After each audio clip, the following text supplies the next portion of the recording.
スのとばりに浮かぶ星が嘘の時間を示した時の振り子に欺かれて今の足はもう見えないなんだかんだで消えた夢が雲の影から顔出すなんだかんだと話されちゃう幻想の月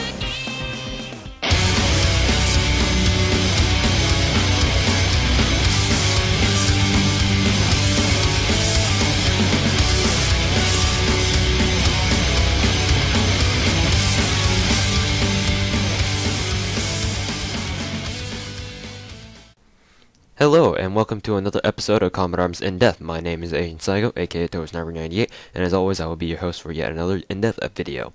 In this episode, we'll be discussing submachine guns and combat arms and each of the in-game aspects. And because there's someone playing piano down in my dorm common room, and because I don't know when my dorm is going to come back, let's get started.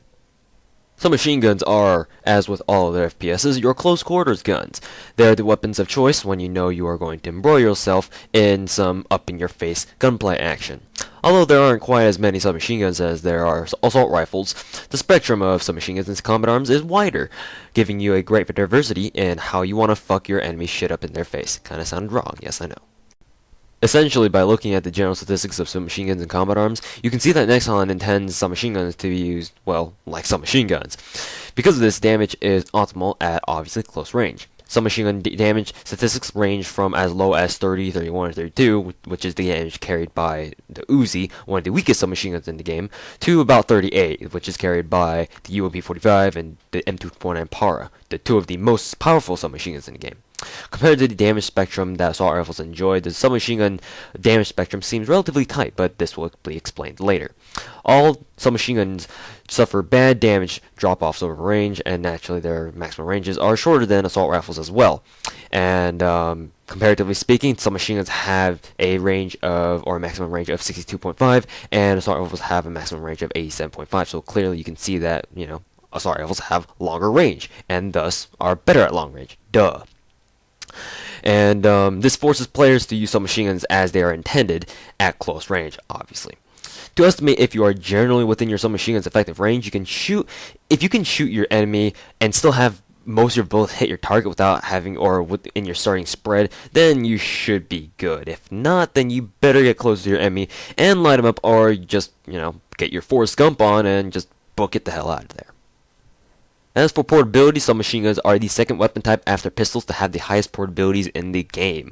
Even the heaviest submachine guns are still much faster than the fastest assault rifles, so submachine guns are excellent for situations where portability is everything, whether you are booking it from zombies in quarantine or Russian campers on oil rig.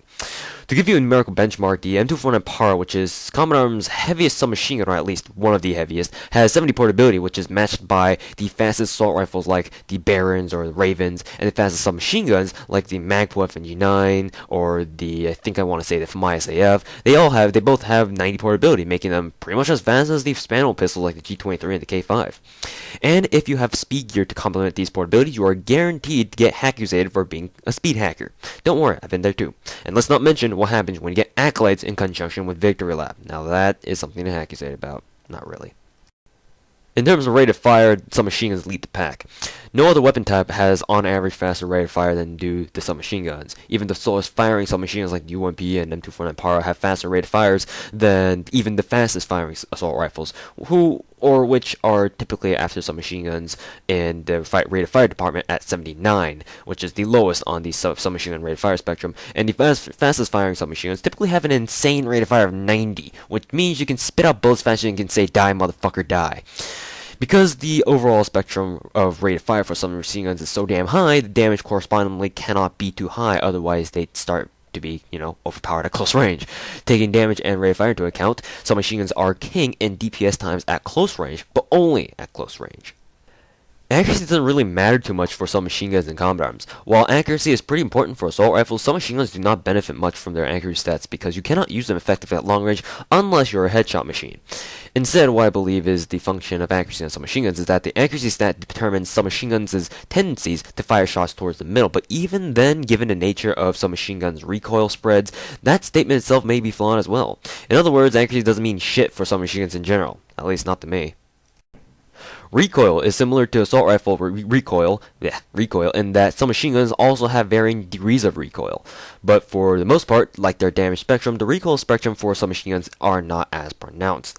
Typically speaking, submachine guns with faster rates of fire but lower damage, like the Uzi, MP5, and the MP7, have relatively low recoil. And other submachine guns that have higher damage but slower rate of fires, like the UMP, have heavier recoil per shot, but their low rate of fires partially negate the heavy recoil and even it out, so to speak. However, this system is broken by so many other outlier, in quotes, submachine guns that it is hard to follow it for about a good half of all the submachine guns in the goddamn game, especially for the more recent ones. For example, the MAC-10 isn't necessarily a high damage submachine gun, dealing damage at 33, but its rate of fire and recoil nature make it so that it kicks like a motherfucking mule. And let's not forget about the all too popular dualies, the dual Scorpions and the Orthus, whose recoils make it impossible for use at even middle range to an extent. And then we have some machine guns that have absolutely no freaking recoil, like the MP5 RAS and the FMG9, which you can spray across any stupid goddamn map and reasonably expect headshots half the goddamn time.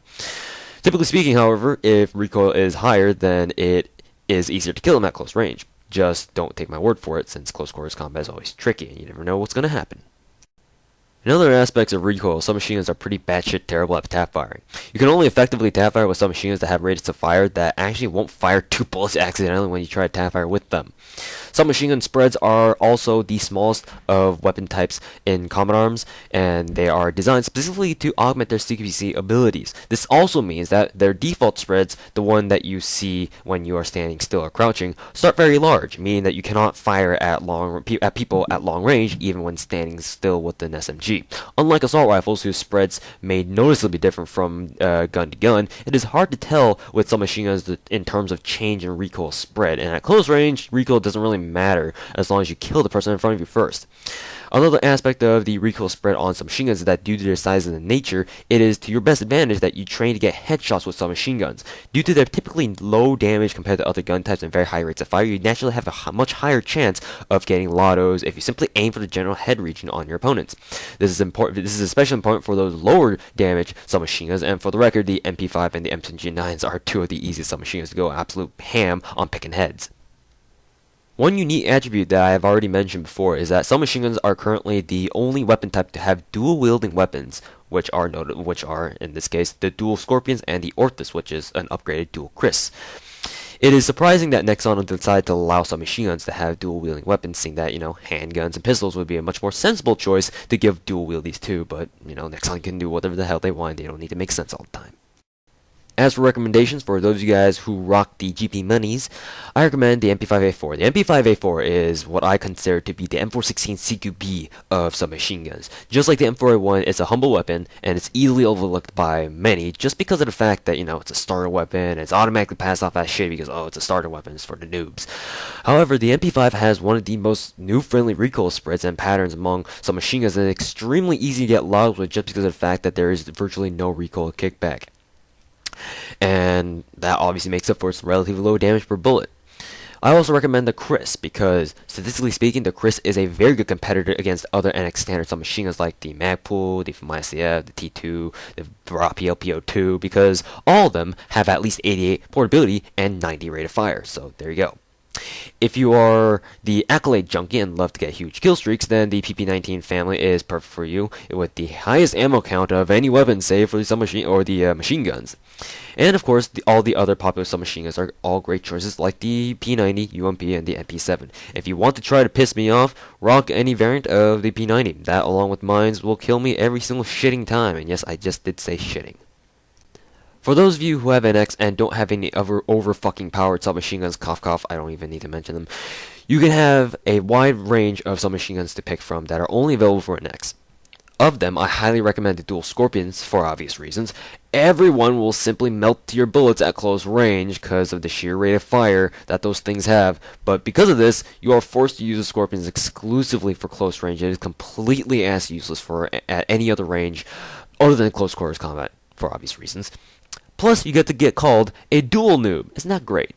I also recommend the T2 and the FMG9 Magpul. The T2 is a statistically very attractive submachine with relatively high damage and extremely high rate of fire with the trade-off in favor of recoil, but with practice you can easily learn to control the recoil. It's not that bad. And the FMG9s, which rest assured aren't as fucking OP as they were in Modern Warfare 3, is like the MP5 and that is an excellent headshot machine with phenomenally low recoil kickback and spread and very quick reload as well. The only downside to this is that you can't modify the magazine size, so it's only very effective for killing 1 or 2 people at a time.